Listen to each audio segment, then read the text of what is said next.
प्रमोद शर्मा जी के साथ हैं और प्रमोद शर्मा जी का मैं परिचय ही क्या दूं।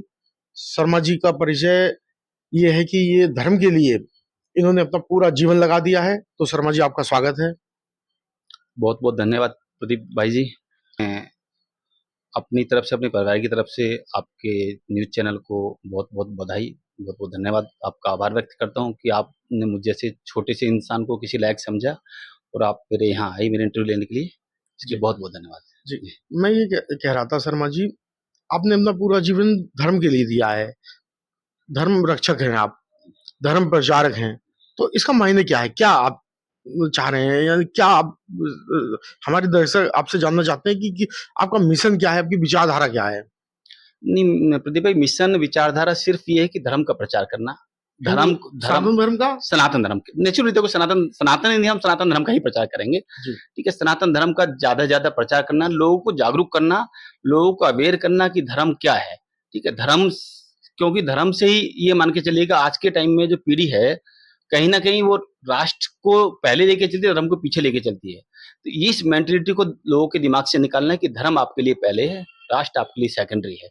अगर आप धर्म को पहले लेके चलोगे तो आपका धर्म सुरक्षित रहेगा। अगर आप धर्म को पीछे लेके चलोगे तो धर्म आपको ऑटोमेटिकली पीछे कर देगा, ये मान के चलिए। तो आपने धर्म, यानी कि धर्म का प्रचार के लिए क्या क्या काम किया, तो उसके बारे में आप जब बताइए। देखिए, धर्म के प्रचार के लिए मैं आपको बताऊं, मैं ये मान के चलिए कि मेरे ख्याल से पिछले 20 साल से हम लोग सामाजिक भी काम भी कर रहे हैं, धार्मिक काम भी कर रहे हैं।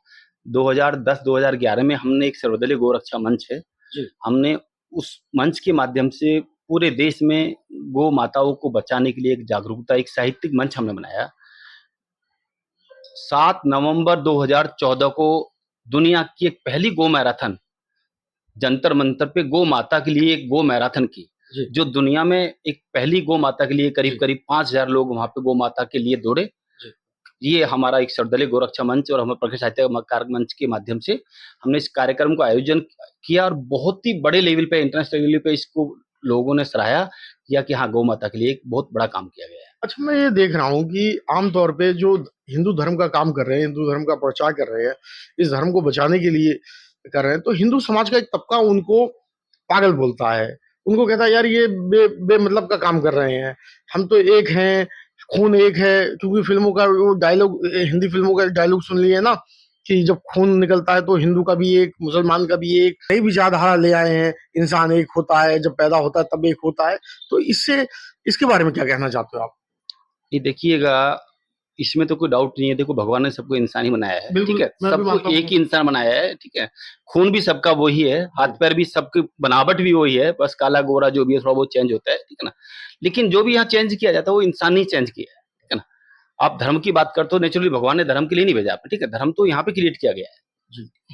लेकिन नेचुरली है कि देखो, आप जिस धर्म में आप पैदा हुए हो तो आपका कर्तव्य बनता है आप उस धर्म के आगे लेके चलो, धर्म के लिए काम करें। अगर सपोज करो हम आज सनातन धर्म में जन्म लिया है तो नेचुरली हम सनातन धर्म के लिए काम करेंगे, सनातन धर्म के लिए आगे बढ़ाना चाहिए, सनातन धर्म का ही प्रचार करना चाहिए। लेकिन जो लोग आप बात करोगे दूसरे धर्म की, देखो सच्चाई तो ये कि जब हम धर्म को साथ में लेके चलेंगे, धर्म को आगे लेके चलेंगे, तभी हम जिंदगी में कहीं कुछ कर पाएंगे। आज अगर आप बात करते हो, आज हम सनातन धर्म के लिए बैठे हैं, ठीक है। सनातन धर्म में आज अगर दुनिया के नक्शे में आप देखोगे तो हिंदू कहाँ है, हिंदू राष्ट्र कितना है, हिंदू राष्ट्र कहीं दूर दूर तक आपको नजर नहीं, ठीक है ना। आप तो कहने का मतलब ये कि जब आपने, क्योंकि आपने धर्म को सेकेंडरी माना है, धर्म को आप सेकेंडरी मानोगे तो धर्म आपको ऑटोमेटिकली पीछे लेके जाएगा। आज अगर आप बात करते हैं, आप इस्लामिक धर्म की बात कर लीजिए, मात्र 1400 साल पुराना धर्म है, आज दुनिया में 57 कंट्री पे उसका कब्जा है। क्यों? जबकि सनातन धर्म तो मैं कह रहा हूं कि 10,000 12,000 कोई रेट नहीं कि कितना पुराना है। लेकिन हमने अपने, क्योंकि हमने अपने धर्म को हमेशा पीछे किया तो धर्म हमको पीछे कर रहा है। तो उसकी वजह क्या जानते हैं कि आखिर ऐसा इस्लाम में क्या रहा कि वो इतने 57 देशों तक फैल गया? आज उसे मानने वालों की संख्या बढ़ती रही, और ये जो हमारा धर्म उनसे पुराना धर्म है, वो आज पीछे होता चला जा रहा है। एक हिंदू राष्ट्र नेपाल था, वो भी आज खत्म हो गया। तो इसकी वजह क्या मानते हैं? आपने कुछ सोचा तो होगा। इसकी वजह देखो, एक्चुअली मैं आपको बता दूं, सनातन धर्म में कहने का मतलब सबको साथ लेके चलने वाली बात है कि पूरा दुनिया हमारे लिए एक परिवार है, एक घर है। अच्छा, जबकि जबकि ये सनातन धर्म में ये लोगों को सिखाया जाता है, समझाया जाता है, ठीक है ना। हम चींटी को भी हम पूछते हैं, पक्षियों को भी हम पूछते हैं, पानी को भी हम पूछते हैं, सूर्य को, सबको हम पूछते हैं, ठीक है ना। लेकिन कहने का मतलब है कि हमको पूछते हैं, अच्छी बात है, लेकिन हमको अपने धर्म से भटकना नहीं चाहिए, ये भी हमको ध्यान में रखना चाहिए। अच्छा, कहने का मतलब ये है कि आप जो कह रहे हैं कि हिंदू धर्म जो है धर्म से कहीं ना कहीं भटका है। बिल्कुल, हिंदू धर्म से भटका है, तभी आज हिंदुओं का ये हाल है। और मुस्लिमों ने अपने धर्म को का पालन किया है। मुस्लिमों ने, क्रिश्चियनों ने, आज दुनिया में 157 कंट्रियां क्रिश्चियनों की हैं। क्यों क्रिश्चियनों की है? क्योंकि वो अपने धर्म से भटके नहीं है, वो अपने धर्म के अकॉर्डिंगली जो आज से 50 साल 60 साल पहले जो धार्मिक काम होते थे वो आज भी हो रहे हैं। सेम आप इस्लाम का ले लीजिए, इस्लाम हमेशा अपने धर्म के प्रति ही काम करता है, धर्म के अनुसार ही काम करेगा। लेकिन एक सनातन धर्म, एक हिंदू धर्म एक ऐसा है जो धर्म को सबसे पीछे लेके चलता है। उसी का आज ये मान के चलिए कि ये है कि आज हम कहाँ हैं। आज अगर आप हिंदुस्तान की बात करते हो, आज आप बात करते हो कि हम राष्ट्र को पहले लेके चले, कि आप हिंदुस्तान को हिंदू राष्ट्र बोल सकते हो? नहीं बोल सकते। तो नेचुरली जब तक हम धर्म को मान्यता नहीं देंगे, धर्म को प्रायोरिटी नहीं देंगे, तो धर्म हमको कहीं नहीं लेके जाएगा। अच्छा, जैसे कई धर्म गुरुओं ने ये कहा कि हिंदुओं से कितनी जनसंख्या बढ़ाइए, आप जो है क्योंकि आज हिंदुओं की जनसंख्या लगातार कम होती जा रही है। जैसे भी सरकार ने कुछ डाटा पेश किया तो उससे ये आया कि हिंदुओं की जनसंख्या कम हो रही है, मुसलमानों की ज्यादा बढ़ती जा रही है। तो कई धर्म गुरुओं ने ये समझाया कि आप अपनी जनसंख्या बढ़ाइए, लेकिन हिंदू उस पर यकीन नहीं कर रहा है। तो वजह क्या है? नहीं, वजह कुछ नहीं है, वजह सिर्फ ये है कि सोच है हिंदुओं की अपनी, ठीक है ना। वो सोचते हैं कि हम एक बच्चा पैदा करें, 2 बच्चा पैदा करें, उसको अच्छा पढ़ाएं लिखाएं, आगे लेके जाएं, कि हमारी आय जितनी है उसके अकॉर्डिंग हम काम करें। लेकिन ऐसा नहीं है। देखो, भगवान जिसको पैदा करता है, भगवान उसके लिए खाने का इंतजाम सबसे पहले कर देता है। बाकी धर्मों में आप लेके चलो, आप तो पहले तो 2 थे, एक अब तो ये हाल हो गया कि कुछ जनरेशन तो अभी ऐसी कि बच्चा पैदा करने को तैयार नहीं है, बोलते हैं अपनी जिंदगी ऐसी जीना चाहते हैं। तो उसका भी एक रीजन है कि देखो, जनसंख्या का अनुपात जैसे जैसे कम होगा तो नेचुरली हिंदू अपना आप ही, देखो जो जो संख्या में कम होगा वो नेचुरली घटेगा। आप आज आप एक बच्चा पैदा करोगे, तो एक बच्चा पैदा करना मतलब जिंदगी को एक अपनी टेंशन देना, सबसे बड़ी टेंशन एक बच्चा पैदा करके। जैसे एक बच्चा अगर पैदा हो गया तो टेंशन किस बात की? उसे तो बल्कि एक बच्चा है, उसे तो और ज्यादा वो हिंदू समझाएगा, पढ़ाएगा, लिखाएगा, आगे बढ़ाएगा, तो टेंशन ज्यादा उसके बारे में बताइए आप। टेंशन भाई साहब ये है, एक बच्चा आपने पैदा किया, बच्चा घर के बाहर गया हुआ है, ठीक है ना। जब तक घर पे नहीं आएगा आप सोचो कि बच्चा कहाँ रह गया, कहाँ हो गया, क्या हो गया, मेरा एक अकेला बच्चा है, ठीक है ना। आप बच्चा कहीं बीमार हो गया तो ये टेंशन होगी, ठीक है ना। बच्चा कमाने गया, आपको 24 घंटे दिमाग में टेंशन ये रहेगी, एक बच्चा है, उसको भी कुछ होगा तो आपकी आगे पीढ़ी कैसे चलेगी। अच्छा, अगर 3 या 4 बच्चे हुए तो? 3 या 4 बच्चे होंगे तो कम से कम हमको ये संतुष्टि होगी, ठीक है चलो एक गया तो दूसरा है, दूसरा गया तीसरा। देखो, भगवान ने बनाया, ठीक है, वो चीज है। लेकिन जो कट्टरता आज देश में फैली हुई है, दूसरे धर्म के लोग जो कट्टरता से लोगों को मतलब अपने धर्म में परिवर्तित करते हैं, बुलाते हैं, तो ये आपको एक बच्चा पैदा करना मतलब जिंदगी के, आपने अपनी जिंदगी की टेंशन पैदा कर दी। तो आप क्या राय देना चाहते हैं हिंदू समाज की, क्योंकि आप धर्म प्रचारक भी हैं, तो आप जैसा मैं चाह रहा हूँ कि आप 2-4 राय जो आपके मन में है और हमारे चैनल के माध्यम से आप दे सकते हैं। आप बताइए क्या कहना चाह रहे हैं? नहीं, राय तो देखो मैं आपको बताऊं, देखिए जब तक सरकार कानून नहीं लेता है जनसंख्या नियंत्रण का, मैं तो बोलता हूँ कि हमारे दो जो सरकार ने नारा लगा रखा है, कम से कम उस पर तो अमल हो। कम से कम मैं बोलता हूँ हर सनातनी को ज्यादा नहीं तो कम से कम 2 बच्चे तो पैदा करें। 2 बच्चा पैदा करेंगे आप तो कम से कम आपको यह है कि लड़का हो लड़की हो कोई सब एक बराबर है, लेकिन कम से कम 2 बच्चों पर अड़ित रहें आप एटलीस्ट। जी, तो कुछ अपील आप करना चाहते हो हिंदू समाज से? क्योंकि हिंदू समाज से मैं यही अपील करूंगा कि कम से कम मैं आप बोलता हूँ कि आप ये मत सोचो कि कहाँ से उनका लालन पालन होगा, कहाँ से उनकी पढ़ाई होगी, कहाँ से उनका खर्चा।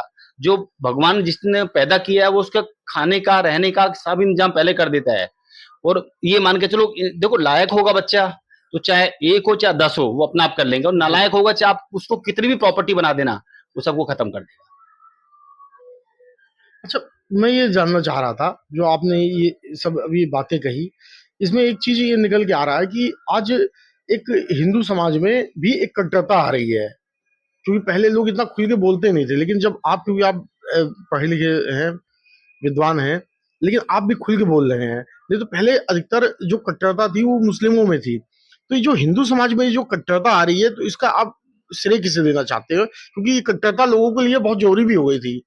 नहीं देखो, कट्टरता देखो ऐसा है, देखो जैसा देश वैसा भेष वाली बात होती है। जब सामने वाला कट्टर है तो नेचुरली है, देखो नपुंसक तो हिंदू भी नहीं है ना, सीधी बात तो ये है कि देखिए जब अगर सामने वाला कट्टरता दिखाएगा तो कहीं ना कहीं हमको भी कहीं ना कहीं कट्टर होना पड़ेगा, भले ही 10% हो, 15% हो, 20% हो, लेकिन कट्टरता आपको लानी पड़ेगी। जैसा देश वैसा भेष आपको अपनाना पड़ेगा और आपको उनके साथ में मिलकर चलना है, ठीक है ना। और नहीं है तो सीधी बात है, जो कट्टर हो वो खा जाएगा। ना तो था ना कट्टर है, लेकिन हिंदू कट्टर बन रहा है देख करके लोग सामने वालों को।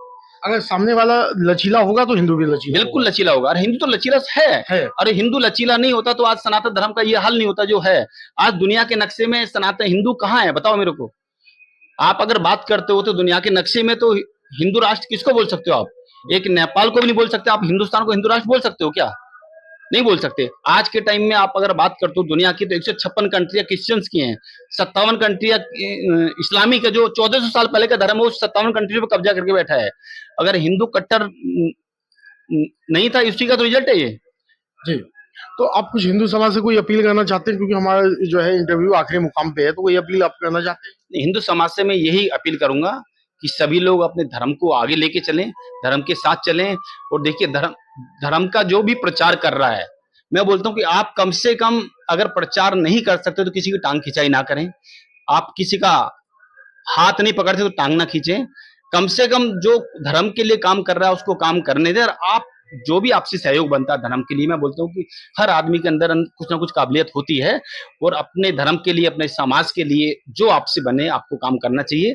क्योंकि इंसान का जीवन है, एक बार मिलता है, अपने लिए जीना कोई जीना नहीं होता। और एक हमारे सुमित ओरछा जी की कुछ पंक्तियां हैं कि वो उसके जीवन में केवल कष्ट भर देता है, और जो धर्म नष्ट करते हैं उनको धर्म नष्ट कर देता है, और जो धर्म को बल देते हैं धर्म उनको आगे बल देता है। बहुत अच्छा, बहुत अच्छा। तो कहने का मतलब ये है कि देखिए धर्म हमारे लिए प्रायोरिटी पे होना चाहिए, पहले होना चाहिए, प्रथम होना चाहिए। धर्म से बढ़कर कुछ नहीं है। हम आज जातियों में बटे हुए हैं, जातियों से हमको हटके हमको सबको एक आना पड़ेगा। हमारे मित्तल साहब जी कहते हैं कि कंधों से ऊंची छाती नहीं होती। कन्हैया जी मित्तल जी आजकल बोलते हैं कि कंधों से ऊंची छाती नहीं होती, धर्म से बड़ी कोई जाति नहीं होती।